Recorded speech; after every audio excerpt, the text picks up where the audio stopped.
बड़ी खबर उत्तर प्रदेश के आजमगढ़ जिले से, जहां आजमगढ़ जिले में 1,31,000 वोटर बढ़े हैं। 63,000 के नाम कटे हैं। डीएम की राजनीतिक दलों के लोगों के साथ बैठक में ये जानकारी दी गई। साथ ही डीएम ने कोविड गाइडलाइंस के नियमों का पालन करने का भी निर्देश दिया। विधानसभा चुनाव नजदीक आते ही चुनाव आयोग के निर्देश पर प्रशासन और राजनीतिक दलों की बैठक हुई।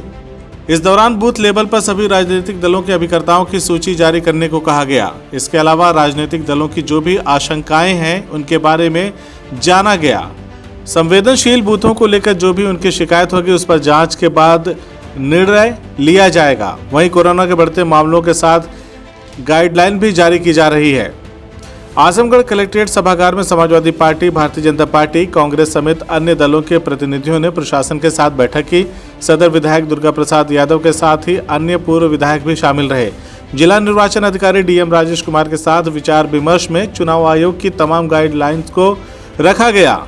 मतदाता सूची में नाम बढ़ाने, नाम काटने व मतदाता निर्वाचन कार्ड की डुप्लीकेसी के संबंध में चुनाव आयोग के निर्देशों के पालन को कहा गया।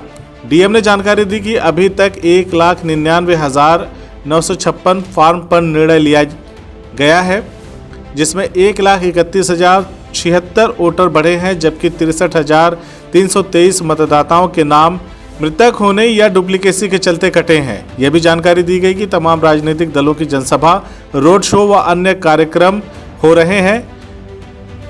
धारा 144 लागू है, इसीलिए परमिशन लिया जा रहा है। वहीं कोरोना के चलते अब इसकी भी तहकीकात के निर्देश दिए गए हैं। राजनीतिक दलों को कहा गया है कि मास्क, सैनिटाइजर गाइडलाइंस का पालन करें, सोशल डिस्टेंसिंग को भी ध्यान में रखें। इस संबंध में सभी आरओ, एसडीएम के साथ बैठक कर निर्देश दिए जा रहे हैं। देखिए, जो आयोग द्वारा क्रिटिकल बूथ बताए गए हैं और जो बूथों पर सावधानी बरतनी है, जो वोटर कई जगह 3-4 जगह वोटर हो गए हैं, उनके वजह से फर्जी वोट पड़ने के भी चांसेस हैं, ये बात बताई गई।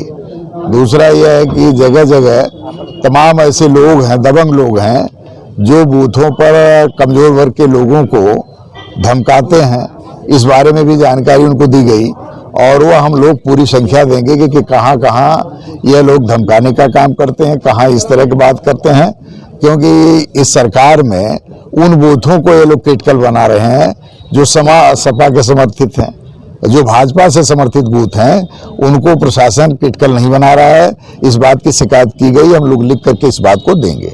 आज की बैठक जो एक माननीय आयोग के जो निर्देश हैं कि सभी राजनीतिक दलों से लगातार जिला प्रशासन की, जिला निर्वाचन अधिकारी की आपस में तालमेल और बैठक होती रहनी चाहिए, उसी क्रम में आज बैठक की गई थी। और जो भी निर्देश आयोग से आए हैं कोविड को लेके निर्देश हो, चाहे जो सभा स्थल हैं उनको लेके निर्देश हो, वो सभी निर्देशों पर चर्चा की गई और साथ में वोटर लिस्ट पे भी चर्चा की गई बड़े। और साथ में एक विशेष चुनाव में एक दायित्व होता है, एक जिम्मेदारी होती है, बूथ लेवल जो अभिकर्ता बनते हैं पार्टियों की तरफ से, उनकी सूची के बारे में बात की गई।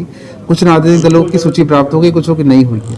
तो एक जो चुनाव कराने की प्रक्रिया है उसके संबंध में जो बातें हैं आपस में एक्सचेंज की गई, उनकी कुछ शंकाएं थी वो जानी गई। कुछ वो बूथों पे राजनीतिक दलों ने कहा कि इनको संवेदनशील घोषित करना चाहिए, तो उस बारे में बात करी गई कि आपको कोई भी अगर ऐसा लगता है कि संवेदनशील आपके हिसाब से होना चाहिए तो आप वो सूची हमें दे सकते हैं, उसकी जांच करके उस पर निर्णय ले लिया जाएगा और निर्णय जो भी होगा उससे आपका अवगत करा दिया जाएगा। तो बड़ी हेल्दी बात रही और इसमें चुनाव के संबंध में सारी चीज़ें की गई। एक विशेष तौर पे सभी से अनुरोध किया गया है कि जो भी रैलियां होती हैं उसमें कोविड के प्रोटोकॉल का पालन किया जाए। जिस तरह की ओमिक्रॉन का खतरा बढ़ रहा है तो मास्क लगाना, सैनिटाइजर यूज़ करना और जो भी कोविड का प्रोटोकॉल है उसको पूरी तरह पालन करने के लिए भी सभी से अनुरोध किया गया और साथ में सभाओं की अनुमति लेने के लिए भी अनुरोध किया गया। सभी एसडीएम्स जो आरओज हैं जो कि अपने सभाओं की अनुमति देते हैं क्योंकि धारा 144 लगी हुई है, उनको भी निर्देश दिए गए हैं कि ससमय जो अनुमति मांगी जा रही है सभाओं की, रैलियों की या रोड शो की, जिस तरह भी आयोजन होते हैं उनकी ससमय जांच करके उनकी अनुमति भी दी जाए। देखिए, ओमिक्रॉन में हमने वो बढ़ा दी है, सैम्पलिंग हमने बढ़ा दी है और साथ में सभी से जिसमें आपके माध्यम से हम सभी को एक मैसेज भी देना चाहते हैं कि सबसे बड़ा बचाव कोविड से अगर है तो वो मास्क है, और साथ में सैनिटाइज़र यूज़ करना या हाथ धोना है, और दूरी बनाए रखें, और अनावश्यक जो है भीड़ में ना जाएं जब तक कि आपको ज़रूरत ना हो, और जा रहे हैं तो पूरी सुरक्षा के साथ जाएं। अगर ये 4 उपाय अगर हम करते हैं तो कोरोना से हम अपने जनपद को बचा सकते हैं।